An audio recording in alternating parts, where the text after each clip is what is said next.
Kamusta po mga kaamag? Sa araw na ito po, ang ituturo ko sa inyo ay ang pagpapasibol ng kabuting saging gamit ang cardboard o karton. Mangangailangan lamang tayo ng kalahating kilo ng dried chicken manure o ipot ng manok at kalahating kilo ng rice bran o darak bilang suplemento.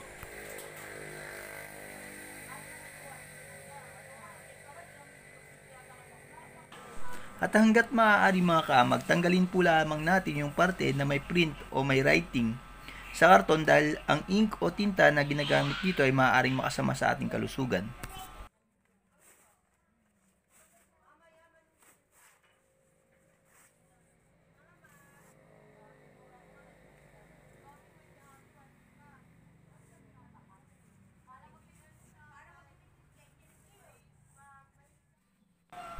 Second step mga kaamag, ating pipira-pirasuhin ang karton sa maliliit na bahagi. Marahil po na marami ang magtatanong sa inyo kung ligtas po bang kainin ang kabuting saging na napasibol natin sa karton. Ang sagot po dyan ay opo. Ligtas po naman kainin ang kabuti mula sa karton. Dahil ang karton po ay magsisilbi lamang na medium para sumibol ang kabuti at ang sustansya po ay manggagaling sa ipot ng manok, darak at asukal na ating inihalo bilang suplemento. At kung may makuha man pong sustansya mula sa karton, marahil po ay napakaliit lamang po na porsyento yun. Isa po sa magandang katangian ng karton bilang substrate o media ay ang kakayahan nito makapag-retain ng kanyang nasisip na tubig o moisture, mga kaamag. Shoutout nga po pala kay Sir Eugene Falses ng Quezon City. Marami pong salamat sa pagsuporta sa akin channel.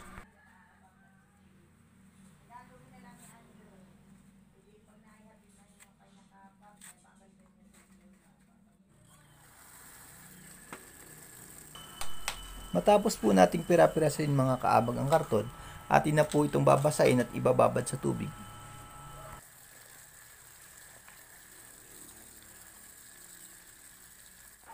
Siguraduhin lang natin mga kaamag na basa yung karton at nakasipsip na siya ng tubig. Ang kasunod po nyon ay ating pipigain ang ating karton upang makuha natin ang kinakailangang moisture content na 40 to 50% moisture content lamang po mga kaamag.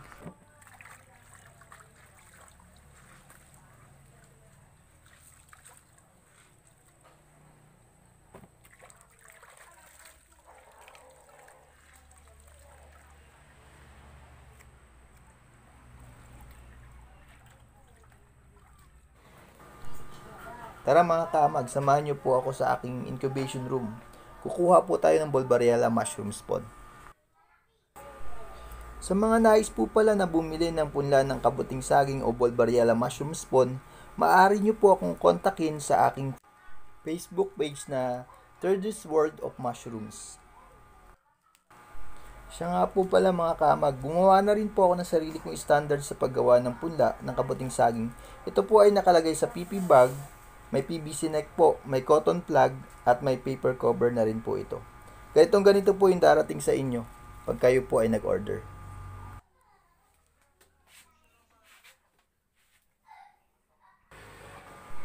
Ito na mga kaamag yung kinuha natin na punla ng kabuting saging sa basement kanina na po, sa incubation room natin. Ngayon, ang susunod po, gagamit tayo ng laundry basket at saka ng cellophane para maging cover po, po.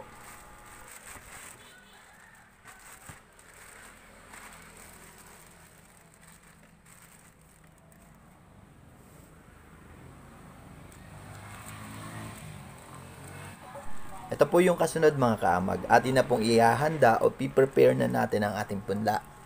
Tayo po ay maghahalo ng mga suplemento para po mas mabilis mag-active yung myceliums. Mas malulusog din po at mas malalaki ang kabuting saging na sisibol kung meron po tayong ihahalong mga suplemento. Kung napansin nyo mga kaamag, hindi po maputi yung ating pula ng kabuting saging.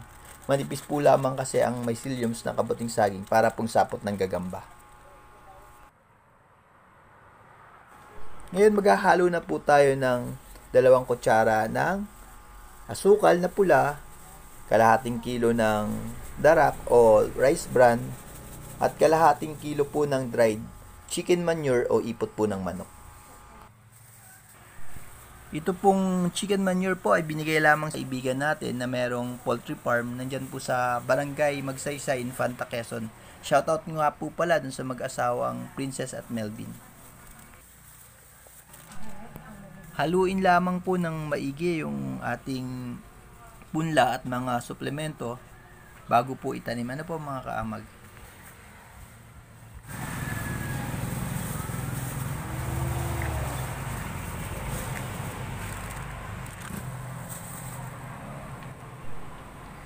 Planting na po tayo mga kaamag. Lagay po lamang natin ang ating mga karton sa laundry basket.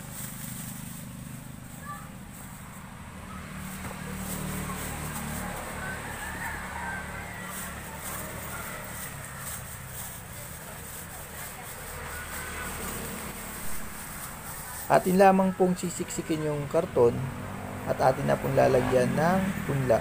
Sa mga gilid lang po ang paglalagay ng punla mga kaamag.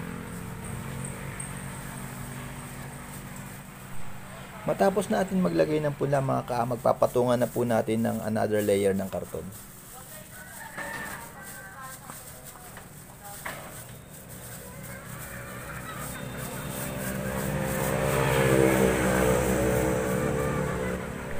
Paulit-ulit lamang yung proseso mga kaamag hanggang sa ibabaw.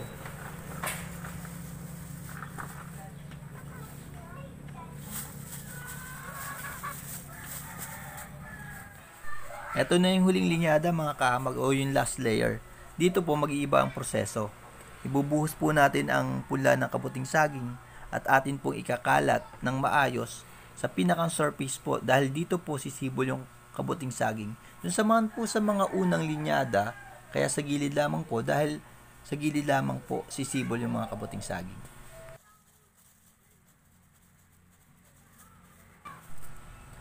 Sunod mga kaamag, atin na pong mimisting o babasain ang ating mga punla na nasa ibabaw ng ating mushroom bed. Ito na po yung pinakahuling step mga kaamag. Atin na pong isiselyo ang plastic cover para po sa incubation period na aabot po ng 8 araw.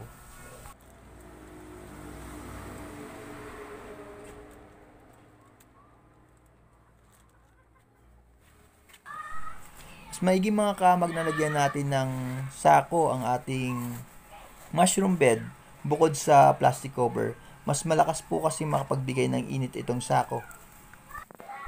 Ang kinakailangan pong temperature o init ng ating kabuting saging ay 33 to 39 degrees Celsius.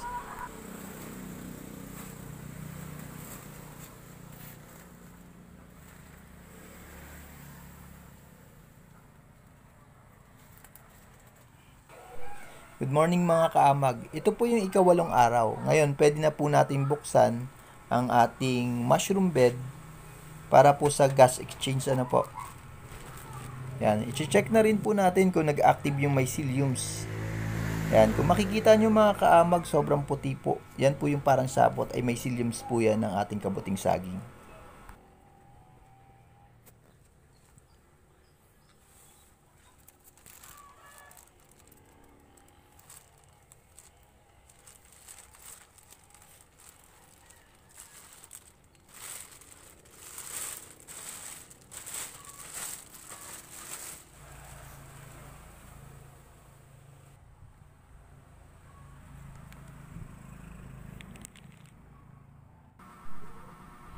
Ayan mga kamag, kung mapapansin nyo, makapal po yung myceliums. Ano po, indication po yan na malusog yung punla natin at yung sustansya ng ating nilagay na suplemento tulad ng darak at saka yung ipot ng manok ay nakatulong po para mag-active kaagad yung ating myceliums.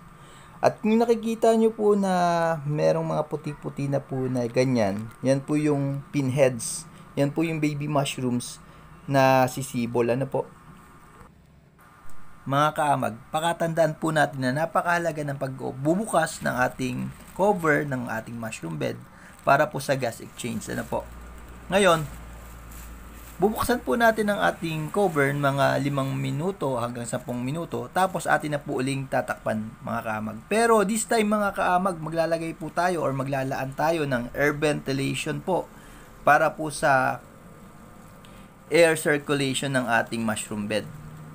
pakatandaan po natin na maski po meron niyang pinheads, hindi po magde-develop ang ating mushroom tuloy-tuloy kung wala pong hangin na naglalabas-masok sa ating mushroom bed. Tandaan niyo po yan mga kaamag, napakahalaga po niyan. Katulad mga kaamag sa mga nauna kong videos, kailangan po talaga na meron pong singawan or may air ventilation po para sa air circulation po. Once na nabuksan na po natin. Good morning mga kaamag. Ito po yung day 9 natin. I-check po ulit natin kung anong development ng ating mushrooms sa loob.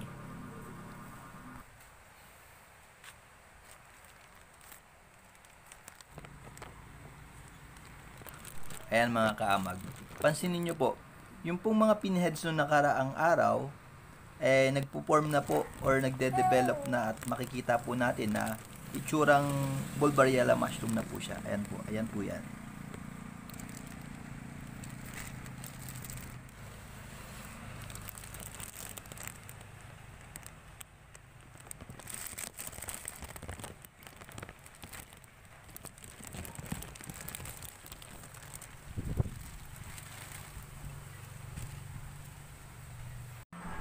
Magandang araw po mga kaamag. Ito po yung day 10 natin. Sisilipin po ulit natin yung ating mushroom bed kung ano po yung development ngayon ng ating mga kabuti. Para ipakita ko lang po sa inyo yung day by day na development po ng ating mushrooms.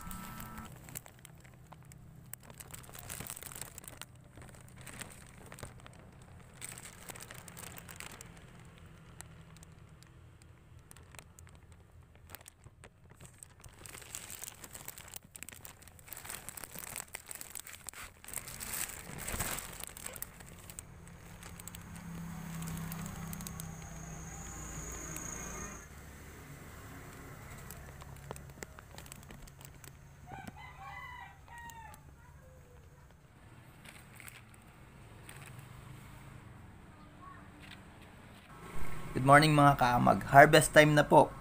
Ito po yung day 13 natin. Tara, samahan nyo po ako at tayo mag-aani.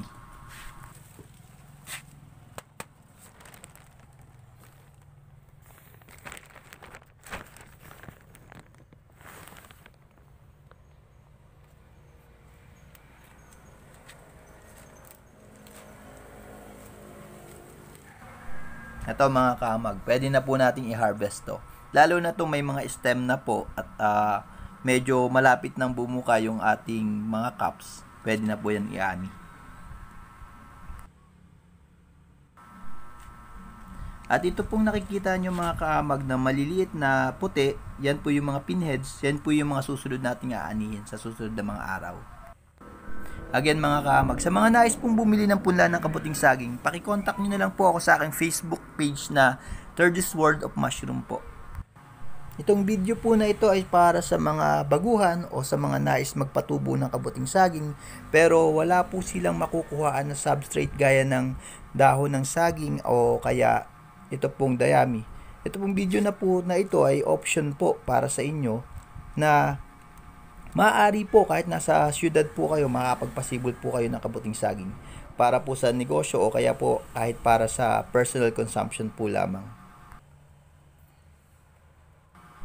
Yung ganitong maturity mga kaamag, pwede na po itong i-harvest.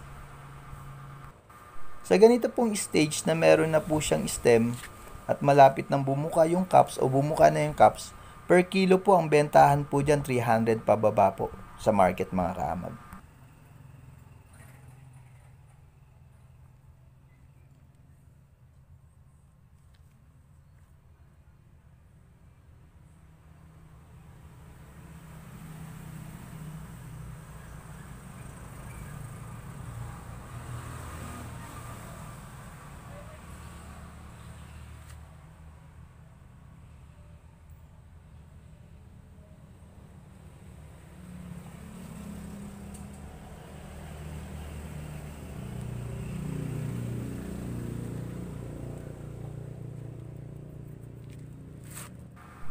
At ito naman mga kaamag na button stage pa lang po, ito naman po yung mahal mga kaamag. Pag binenta po natin yan sa market, per kilo yan mga kaamag, 400 pataas.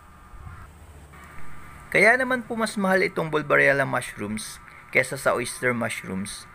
Kasi po, ito po ay aani lamang tayo ng more or less 15 days mula ng first flushing po.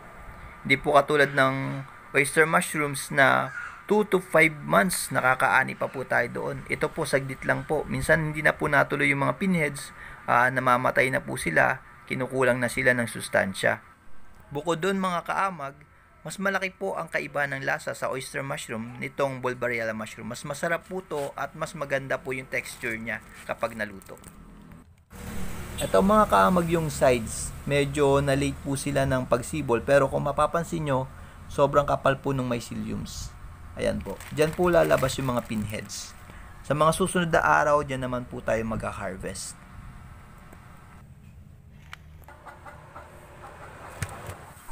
Matapos natin mag-harvest mga kaamag, tayo po ay mag-i-spray ng tubig. Ang ginamit ko po dito ay yung pinaghugasan ng bigas para po mas may sustansya.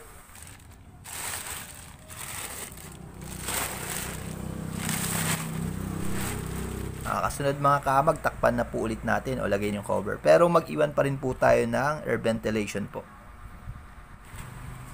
At lalagyan po ulit natin ng sako. Sa mga hindi pa po nakasubscribe, subscribe lang po kayo sa aking channel. Katulad po na nasa loob ng mushroom bed na to, iba po na namang substrate ang ginamit ko dito. Option po to para sa mga walang dahon ng saging at walang dayami sa kanilang lugar. Subscribe po kayo. Maraming salamat po hanggang sa uulitin po mga kaamag.